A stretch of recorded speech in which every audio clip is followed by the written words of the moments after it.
చికిత్సాయ ఆరోగ్య సోపానం కార్యక్రమానికి స్వాగతం.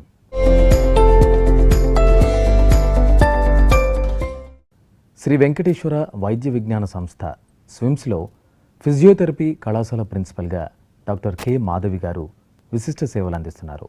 అంతేకాకుండా వైద్య సేవ, వైద్య విద్య, వైద్య పరిశోధనల్లో విశేషమైన అనుభవం కలిగిన డాక్టర్ గారు ఇవాల్టి ఆరోగ్య సోపానం కార్యక్రమంలో ఫిజియోథెరపీ, చికిత్సా విధానం, వాటి యొక్క ఉపయోగాల గురించి డాక్టర్ గారిని అడిగి తెలుసుకుందాం. డాక్టర్ గారు నమస్కారం. నమస్తే అండి. డాక్టర్ గారు, ముందుగా అసలు ఫిజియోథెరపీ అంటే ఏంటో మాకు తెలియజేస్తారా? ఫిజియోథెరపీ అనే పదాన్ని మనం పరిశీలిస్తే ఫిజియో అనగా ఫిజికల్గా, థెరపీ అనగా చికిత్సా విధానం. సో మనము ఇంజెక్షన్స్, మందులు, ఆపరేషన్స్ అలాంటి ఏ విధానము యూజ్ చేయకుండా ట్రీట్మెంట్ ఇచ్చే విధాన్నే ఫిజియోథెరపీ అంటారు. డాక్టర్ గారు, అసలు హాస్పిటల్స్లో ఫిజియోథెరపీ యొక్క ప్రాధాన్యత గురించి మాకు తెలియజేస్తారా? చాలా వరకు ఇప్పుడు మనము గమనిస్తే ఫిజియోథెరపీ ఒక ఉపయోగత, దాని హెల్త్ కేర్ సిస్టమ్ అంటే ఆరోగ్య వ్యవస్థలో ఎలా ఉపయోగపడుతుంది అనేది చాలా వరకు అందరికీ తెలిసిందే. అయినా చాలా వరకు అందరూ ఎముకలు, కీళ్ళు నొప్పులు, నడుము నొప్పులు, పక్షవాతం వాళ్ళకు మాత్రమే ఫిజియోథెరపీ ఉపయోగపడుతుంది అనుకుంటున్నారు. కానీ ఫిజియోథెరపీ అన్ని విభాగాల్లో, అంటే చిన్నపిల్లల నుంచి వయోవృద్ధుల వరకు వచ్చే సమస్యలకి అన్నిటికీ ఫిజియోథెరపీ చికిత్స యూస్ అవుతుంది. ఈ ఫిజియోథెరపీ చికిత్స ఎట్లా చిన్నపిల్లలంటే, చిన్నపిల్లల్లో బుద్ధిమాన్యత ఉన్న పిల్లలు, వాళ్ళు నడవడం కానీ కూర్చోవడం కానీ మామూలు పిల్లల కన్నా చాలా డిలే అవుతూ ఉంటుంది. 1 సంవత్సరం వయసులో చేయాల్సిన పనులు వాళ్ళు 10 సంవత్సరాలు అయినా కూడా చేయలేకపోతారు. కాబట్టి ఆ విధానం, చికిత్సా విధానం, స్పెషల్ టెక్నిక్స్ యూజ్ చేసి న్యూరో డెవలప్మెంట్ థెరపీ, బోబార్ టెక్నిక్ అని దానికి సపరేట్గా ఒక చికిత్సా విధానం ఉంది. అలా చికిత్సా విధానం చిన్నపిల్లలకు చేయబడును. అట్లనే గుండె ఆపరేషను, ఊపిరితిత్తుల ఆపరేషను చెయ్యకముందు, చేసిన తర్వాత వాళ్ళ నైపుణ్యతని బట్టి, అంటే శారీరకంగా వాళ్ళు ఏ పని చేయగలుగుతారో అది చూసి దాన్ని చికిత్సా విధానంలో పరీక్ష చేసి 6 మినిట్ వాక్ టెస్ట్ అంటారు. అలాంటి పరీక్ష చేసి వాళ్ళ ఎంత సామర్థ్యం ఉందో దాన్ని బట్టి వాళ్ళు ఎలా వాళ్ళ రోజు పనులు చేయాలనో, ఎలాంటి పనులు చేస్తే వాళ్ళకి ఇబ్బంది లేకుండా డైలీ వర్క్స్ చేయగలుగుతారో అలాంటివి గుండె ఆపరేషను, ఊపిరితిత్తుల ఆపరేషన్ చేసిన వాళ్ళకి చేయకముందు కూడా మేము చికిత్సా విధానం చేస్తూ ఉంటాం. ఇదే కాకుండా ఆంకాలజీ అంటే క్యాన్సర్ ట్రీట్మెంట్ ఇచ్చిన వాళ్ళకి, అది మెడికల్ ఆంకాలజీ అంటే కీమోథెరపీ ఇచ్చిన తర్వాత కానీ, రేడియేషన్ ఇచ్చిన తర్వాత కానీ, ఆపరేషన్ చేసిన తర్వాత కానీ దానికి తగ్గ ట్రీట్మెంట్ ఇవ్వడం కూడా జరుగుతుంది. అంటే ఇప్పుడు మాస్టెక్టమీ చేసినప్పుడు, బ్రెస్ట్ క్యాన్సర్ వచ్చినప్పుడు చేతులు వాపు రావడం జరుగుతూ ఉంటుంది, చెయ్యి కదిలించడం ఇబ్బందిగా ఉంటుంది, ఊపిరి పీల్చడం కూడా ఇబ్బంది అనిపిస్తుంది. సో దానికి తగ్గ చికిత్సా విధానం, దాన్ని న్యూమాటిక్ కంప్రెషన్ థెరపీ యూనిట్ అంటారు, వాపు తగ్గించడానికి, లేకపోతే లింఫాటిక్ డ్రైనేజ్ సిస్టమ్ అంటారు. అలా ఒక్కొక్క భాగంలో దానికి తగ్గ స్పెషల్ టెక్నిక్స్ ఉపయోగించి ఫిజియోథెరపీ విధానము చేస్తూ ఉంటాం. ఇలానే కూడా ఉమెన్స్ హెల్త్ అంటే గర్భంలో ఉన్నప్పుడు ఎలాంటి ఎక్సర్సైజ్ చేయాలా, డెలివరీ అయిన తర్వాత ఎలాంటి ఎక్సర్సైజ్ చేయాలా, స్పోర్ట్స్ ఇంజరీస్, ఆడేటప్పుడు దెబ్బలు తగిలితే ఎలా దాన్ని మామూలు పరిస్థితికి తీసుకురావచ్చు అనేది కూడా ఒక విధానం. ఇప్పుడు సాఫ్ట్వేర్ ఇంజనీర్స్ ఎక్కువైపోయినారు కాబట్టి సాఫ్ట్వేర్ ఇంజనీర్ కూర్చునే విధానము, కంప్యూటర్స్ యూజ్ చేసే విధానము, దాని మీద కూడా అవగాహన కల్పించి దానివల్ల వచ్చే సమస్యలను కూడా ఫిజియోథెరపీ టెక్నిక్స్తో పాటు మనం ట్రీట్మెంట్ ఇవ్వడం జరుగుతుంది. సో న్యూరాలజీ మనకందరికీ తెలిసిందే, పక్షవాతం ఒకటి, ఇంకొకటి బెల్స్ పాల్సీ అంటే ముఖానికి వచ్చే పక్షవాతాన్ని, చిన్నపిల్లలు డెలివరీ అయినప్పుడు ఎబ్స్ పాల్సీ అంటే ఫోర్సెప్స్ డెలివరీ చేసినప్పుడు పిల్లలకి ఒక చెయ్యి దెబ్బతిని దానివల్ల వచ్చే సమస్యల్ని, ఇలాంటివి కూడా న్యూరాలజీ పేషెంట్స్కి ట్రీట్మెంట్ ఇవ్వబడుతుంది. అట్లానే ఆర్థోపెడిక్స్ అంటే కీళ్ళకు సంబంధించిన ఎముకలకు సంబంధించిన ఇబ్బందులని ఫిజియోథెరపీ విధానంలో మనము ట్రీట్మెంట్ ఇవ్వడం జరుగుతుంది. డాక్టర్ గారు, ఫిజియోథెరపీ చికిత్సా విధానాన్ని మాకు తెలియజేస్తారా?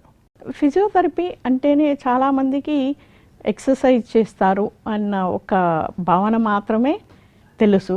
ఆ ఎక్సర్సైజ్ చేయడం ఎందుకు, మనమే చేసుకోవచ్చు కదా. చాలామంది ఇప్పుడు క్వశ్చన్స్ నన్ను అడుగుతూ ఉంటారు.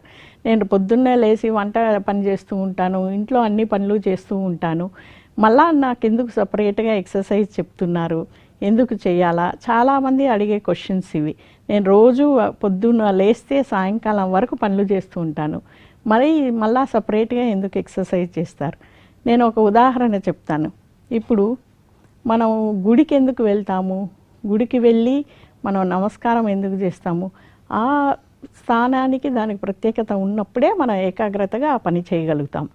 కాబట్టి దేనికైనా ఒక పనికి ఒక నియమతో చేస్తేనే ఆ పని ఒక పూర్తి ఫలితం అందుతుంది. ఇప్పుడు బాగాలేనప్పుడు దానికి తగ్గ ఎక్సర్సైజెస్, డ్యూరేషను, డోసేజు దాన్ని బట్టి చేయగలిగితేనే మనం దాని ఒక ఎఫెక్ట్స్, యూసెస్ తెలుస్తాయి. కాబట్టి ఏ విధానం చేయగలిగితే అలానే ప్రిస్క్రైబ్ చేస్తూ ఉంటాం. అంటే ఏవి చేయాలా, ఏవి చేయకూడదు. ఎక్సర్సైజ్ అనేది ఒక విధానము. ఇంకొకటి వచ్చి ఎలక్ట్రోథెరపీ మొడాలిటీస్ అని ఉంటాయి. ఎలక్ట్రోథెరపీ మొడాలిటీస్ అంటే నొప్పి తగ్గించడానికి కొన్ని పరికరాలు ఉపయోగపడతాయి. కొన్ని పరికరాలు వచ్చి కండరాలు బలపడడానికి ఉపయోగపడతాయి. కొన్ని పరికరాలు వచ్చి మన బలపడిన కండరాలని మళ్ళా ఎట్లా ఉపయోగించవచ్చు అనేది కూడా చేయొచ్చు. ఈ మొడాలిటీస్ పేర్లు కొన్ని చెప్తే మీకు టెన్స్ ఐఎఫ్టి, అది నొప్పి తగ్గడానికి పనికొస్తుంది. లేజర్ ఐఆర్ఆర్, అవి దెబ్బ తగిలినప్పుడు ఆ వూండ్స్ని హీల్ చేయడానికి పనికొస్తుంది. ఈఎంజీ బయోఫీడ్బ్యాక్ అనే మెషిన్ ఉంది. ఆ మెషిన్ మనం చూసి పేషెంట్ నేర్చుకొని ఎలా చేయాలా అనే ఒక అడ్వాన్స్డ్ టెక్నిక్, అది యూస్ అవుతుంది. అట్లనే ఐసోకైనెటిక్ అనలైజర్ అనే మెషిన్ ఉంది. ఆపరేషన్ అయిన వెంటనే, మోకాళ్ళు ఆపరేషన్ అయిన వెంటనే నొప్పితో వాళ్ళు చేయలేకపోతారు, వాళ్ళ నొప్పి పరిమాణం చూసి దాన్ని బట్టి ఎక్సర్సైజ్ కంప్యూటర్లో కనపడుతూ ఉంటుంది, దాన్ని తగ్గట్లు వాళ్ళు చేసుకోవచ్చు. అట్లనే ఐసోకైనెటిక్ బాడీ కంపోజిషన్ అనలైజర్ అని ఉంది. దాంట్లో మనకు కొవ్వు పదార్థాలు ఎంత ఉంది, బాడీలో నీరు ఎంత ఉంది, అవి తెలుసుకొని దాన్ని బట్టి ఎక్సర్సైజెస్ మేము చెప్పిస్తూ ఉంటాం. ఇది ఒక టైప్ ఆఫ్ ట్రీట్మెంట్. ఇదే కాకుండా ఏరోబిక్ ఎక్సర్సైజెస్ అంటే ఫిట్నెస్గా ఉండడానికి అదొక రకమైన ఎక్సర్సైజెస్ చెప్పబడును. ఇట్లానే పిలేట్స్ అని ఒక టైప్ ఆఫ్ ట్రీట్మెంట్ ఉంటుంది. ఎక్సర్సైజ్లోనే వాళ్ళకు తగ్గ ఏమి ఎక్సర్సైజ్ చేస్తే వాళ్ళు ఇంప్రూవ్ చేయగలుగుతారు అనే different type of exercises electrotherapy అనే విధానము. అట్లనే హ్యాండ్స్, మళ్ళా వాళ్ళ పనులు వాళ్ళు చేసుకునే విధానము, వాళ్ళు ఎలా కూర్చోవాలా, ఎలా నిల్చోవాలా, ఎలాంటి డ్రెస్సెస్ వేసుకుంటే మంచిది, ఎలాంటి పరికరాలు వాడితే వాళ్ళ పనితనాన్ని మెరుగుపరచచ్చు, ఇవన్నీ కూడా ఫిజియోథెరపీలో చికిత్సా విధానం. ఈ కరెంటుతో ఉపయోగించే పరికరాలని వాడినప్పుడు పబ్లిక్ ఏమనుకుంటారంటే దీనివల్ల నాకు వేడి చేసేస్తుంది, లేకపోతే షాక్ వస్తుందేమో అన్న అపోహ ఉంది. కానీ దీనివల్ల ఎలాంటి సైడ్ ఎఫెక్ట్స్ లేవు.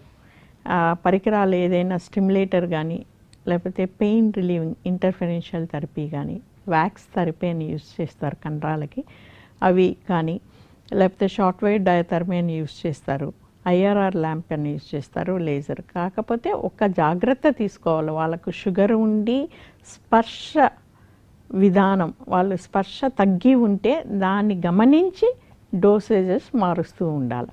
అంతేకాని దానివల్ల వచ్చే నష్టాలు కానీ, దానివల్ల వచ్చే సైడ్ ఎఫెక్ట్స్ కానీ ఏవి ఉండవు. మేడం, ఫిజియోథెరపీ వలన కలిగే ఉపయోగాలు, వాటి యొక్క ప్రయోజనాల గురించి మాకు తెలియజేస్తారా? మనం మెడిసిన్ తీసుకుంటే నొప్పి తగ్గుతుంది, జ్వరం తగ్గుతుంది. కానీ బెడ్ పైన నుంచి మనం లేచి మన పనులు మనం చేసుకోవాలా అంటే అది ఫిజియోథెరపీ వల్లనే సాధ్యమవుతుంది. అంటే మనం చెయ్యి కదిలించాలన్నా, కాళ్ళు కదిలించాలన్నా, మనం శరీరం కదిలించాలన్నా అది ఒక ఫిజియోథెరపీ వల్లనే అవుతుంది. ఏ మందు ఇంజెక్షన్స్ కానీ శరీరంలో కదలికని తీసుకురాలేనటివి. ఫిజియోథెరపీ వాళ్ళు వాళ్ళ నైపుణ్యత ప్లస్ వాళ్ళ చికిత్సా విధానంలో ఎలా కదిలిస్తే శరీరము మనం చెయ్యగలుగుతాము. అది బలహీనత ఉన్నా సరే, నొప్పి ఉన్నా సరే, వాళ్ళు చేయలేని పరిస్థితిలో ఉన్నా సరే ఫిజియోథెరపీ అసిస్ట్ చేసి అంటే సహాయపడుతూ, లేకపోతే వాళ్ళంతటా వాళ్ళు చెయ్యే విధానం ఒకటి. సో మెయిన్గా శరీరంలో కదలికలను తీసుకురావడం అనేది ఫస్ట్ ఒక యూసు. ఇలా కదలికలు తీసుకువచ్చే వల్ల శరీరంలో రక్త ప్రసరణ పెరుగుతుంది, కండరాలు బలపడతాయి, ఎముకలు బలపడతాయి, వాళ్ళు చేసే నైపుణ్యతని పెంచగలుగుతాము. మేడం, అలాగే రోగనిరోధక వ్యవస్థలో ఫిజియోథెరపీ యొక్క పాత్ర ఏంటో మాకు తెలియజేస్తారా? ఇది ఒక మంచి ప్రశ్న. మనం గత 2 సంవత్సరాలుగా ఇది వేధించే ఒక ప్రశ్న. మన ఇమ్యూనిటీ తగ్గిపోయింది, అందువల్లనే చాలామంది కోవిడ్ బాధితులు అయినారు. ఈ ఇమ్యూనిటీ పెంచాలంటే ఏం చేయాలా? మందులు మింగాలనా, లేకపోతే ఎక్సర్సైజ్ చేయాలనా, లేకపోతే మంచి ఆహారం తీసుకోవాలా అన్నది అందరి మెదడులో ఉండే ప్రశ్న. ఇది ఆహారము అనేది కరెక్ట్. మంచి ఆహారము, సమతుల్యమైన ఆహారం తీసుకోవాలా. దాంతోపాటు మన లైఫ్ స్టైల్, మనం జీవించే విధానాన్ని మార్చుకోవాలా. కరెక్ట్ టయానికి తినడం అంటే మనం 8 గంటలకు తినగలిగితే 8 గంటలకు అది అట్లానే ఫాలో అవ్వాలి. కరెక్ట్ టయానికి నిద్రపోవడం. దీనితో పాటు మన శరీరాన్ని ఫిట్గా ఉండడానికి ప్రయత్నం చేయాలి. ఇలా ఫిట్నెస్ అనే ఒక కాన్సెప్ట్ చిన్నప్పటి నుంచి మనము అందరికీ అలవాటు చేయాలి. మనం చిన్నప్పటి నుంచి పిల్లలకి ఎలా అలవాటు చేస్తామో, పొద్దున్న లేస్తానే స్నానం చేయాలా, దేవుడికి దండం పెట్టాలా, టిఫిన్ చేయాలా, స్కూల్కి వెళ్ళాలా అన్న కాన్సెప్ట్తో పాటు మనం శరీరాన్ని దృఢంగా ఉంచుకోవాలన్న కాన్సెప్ట్ కూడా అలవాటు చిన్నప్పటి నుంచి చేయాలి. ఇంతకుముందు మనకు స్కూలు, కాలేజ్లో ఫిజికల్ ఎడ్యుకేషన్ అనే ఒక పీరియడ్ ఉండేది. దాంట్లో డ్రిల్ చేపించేవాళ్ళు, 1 గంట ఆడిచ్చేవాళ్ళు. అవి ఇప్పుడు మనం చూడట్లేదు. ఆ కాన్సెప్ట్ అనేది కూడా మనం మర్చిపోయినాం. మనం పిల్లల్ని కూడా పొద్దున్న నుంచి సాయంకాలం వరకు చదువు మీద, చదువు తర్వాత ఇంకా ఇతర అలవాట్లు అంటే మ్యూజిక్ నేర్పించడము, లేకపోతే డిఫరెంట్ స్పోర్ట్స్, కొందరు స్పోర్ట్స్ కూడా అలవాటు చేస్తున్నారు. కానీ మనం ఫిట్గా ఉండాలా అన్న కాన్సెప్ట్ని అలవాటు చేసుకుంటే చిన్నప్పటి నుంచి అప్పుడే ఇమ్యూనిటీ అనేది మనం పెంచగలుగుతాం. అంటే 20 ఏండ్లో ఎక్సర్సైజ్ చేయాలా, లేకపోతే జిమ్కి వెళ్ళాలా, లేకపోతే 30 సంవత్సరాల తర్వాతనే నేను ఫిట్నెస్ మీద కాన్సన్ట్రేట్ చేయాలా, లేకపోతే నాకు మోకాళ్ళ నొప్పి వచ్చింది కాబట్టి ఇంకా ఎక్సర్సైజ్ చేయాలా అనే విధానం మర్చిపోయి చిన్నప్పటి నుంచి ఆహారము, జీవన శైలి, మన బాడీని ఇమ్యూనిటీ పెంచాలంటే ఎక్సర్సైజ్ చేయడం. కాబట్టి చిన్నప్పటి నుంచి ఎక్సర్సైజ్ చేసే విధానాన్ని అలవాటు పరుచుకుంటే మన ఇమ్యూనిటీ, రోగనిరోధక శక్తిని పెంచవచ్చు. డాక్టర్ గారు, పాలియేటివ్ కేర్లో ఫిజియోథెరపీ యొక్క ప్రాముఖ్యత గురించి మాకు తెలియచేయండి. పాలియేటివ్ కేర్ అంటే ఒక జబ్బు వచ్చి ఆ జబ్బు దీర్ఘకాలికంగా ఉన్నప్పుడు దానివల్ల వచ్చే సమస్యల్ని ఇచ్చే విధానాన్నే పాలియేటివ్ కేర్ అంటారు. దానికి ఎగ్జాంపుల్ ఏమంటే, ఉదాహరణకు క్యాన్సర్తో ఎవరైతే సఫర్ అవుతూ ఉంటారో వాళ్ళకు నొప్పి ఒకటి, అలసట ఒకటి ఉంటుంది, ఊపిరి పీల్చుకోలేకపోవడం అనేది ఉంటుంది. అంటే వాళ్ళు కీమోథెరపీ ఇచ్చుంటారు, లేకపోతే రేడియేషన్ థెరపీ ఇచ్చుంటారు, లేకపోతే ఆపరేషన్ చేసి ఉంటారు. ఆ చికిత్సా విధానం అయిపోయిన తర్వాత వచ్చే సమస్యల్ని మనము ట్రీట్మెంట్ ఇచ్చేదాన్నే పాలియేటివ్ కేర్ అంటారు. అంటే వాళ్ళ ఇంటికి వెళ్ళిపోయినా ఇలాంటి సమస్యలు ఉంటాయి, దాన్ని ఎలా మనం డీల్ చేయడము అనేది. దాంట్లో ఫిజియోథెరపీ వాళ్ళకు ఎలా చేస్తే అలసట లేకుండా పని చేయగలుగుతారు, అంటే వాళ్ళంతటా వాళ్ళు పని చేసుకోగలుగుతారు అనేదాన్నే ఎనర్జీ కన్సర్వేషన్ టెక్నిక్స్ అని ఒక టెక్నిక్స్ని ఉపయోగించి అలసట లేకుండా వాళ్ళ పనులు వాళ్ళు ఎలా చేయగలుగుతారు. Different type of breathing exercise, శ్వాస పీల్చుకునే విధానాన్ని నేర్పిస్తారు. ఎలా కూర్చుంటే వాళ్ళు శ్వాస పీల్చుకోవడం ఇబ్బంది లేకుండా ఉంటుంది, ఎలా పడుకుంటే శ్వాస పీల్చుకోవడం ఇబ్బంది లేకుండా ఉంటుంది, అలాంటి టెక్నిక్స్ నేర్పిస్తూ ఉంటారు. దీన్నే పాలియేటివ్ కేర్ అంటారు. ఇప్పుడు మనకు తెలుసు క్యాన్సర్ సంబంధించిన జబ్బులు ఎక్కువైపోయినాయి. అండ్ మన ఆంధ్రప్రదేశ్ గవర్నమెంట్ కూడా ఈ పాలియేటివ్ కేర్ అనేది ఇంట్రడ్యూస్ చేసినారు. దీంట్లో ఫిజియోథెరపీ చాలా ప్రాముఖ్యత వహిస్తుంది. ఫిజియోథెరపీ గురించి తరువాయి భాగంలో మరిన్ని విశేషాలు తెలుసుకుందాం. ఓం నమో వెంకటేశాయ.